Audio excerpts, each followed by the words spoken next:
Сегодня в Канаде прекрасный солнечный день. Мне нравится Канада тем, что она всегда так светит ярко. Речка наша местная, канадская, Миссисипи. Она мне очень нравится. Что хочу сказать? Улыбайтесь, ребят, улыбайтесь. Просто прекрасная погода. Обнародовали список казахстанцев, участвующих в войне на стороне Российской Федерации.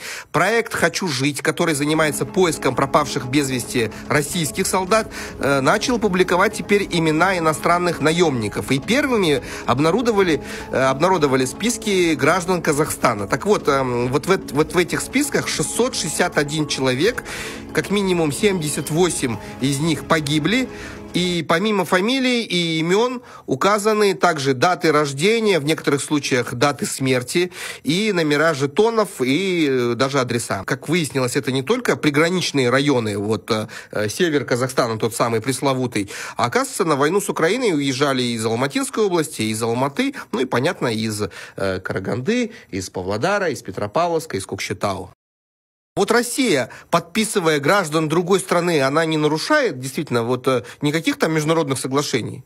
Здесь дело в том, что в России понятие законности, оно достаточно всегда толкуется в пользу самой России. Это, безусловно, нарушение, безусловно, российские власти знают и понимают, но их этот вопрос не волнует.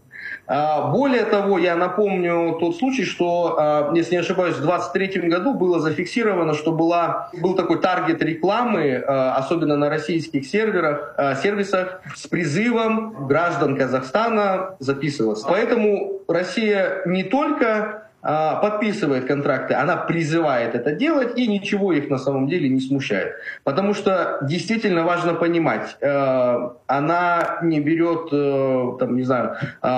каких-то офицеров и так далее. Ей не нужны офицеры. Ей нужны люди, которые будут как расходный материал. Какое у него при этом гражданство, на мой взгляд, это их совсем не интересует.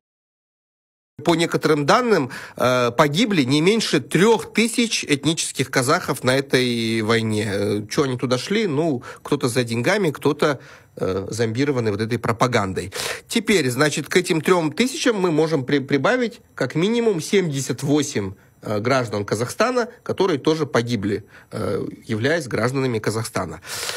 Вот. Ну и появилось на днях в соцсетях такое наглядное видео с кладбища в Омске с десятками свежих могил, и на всех установлены, значит, флаги различных родов войск, воинских соединений. Ну и там можно идентифицировать, что многие погибшие это, опять же, этнические казахи. Вот омский зират. Они же жигитер, которые были на СВО. Ну, сколько их? Это свежие.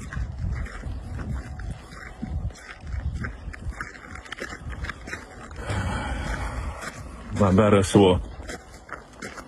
Город Омск это я снимаю. Сейчас шигитер. Они пацаны лежат молодые. 20 лет. 20 лет пацаны всего.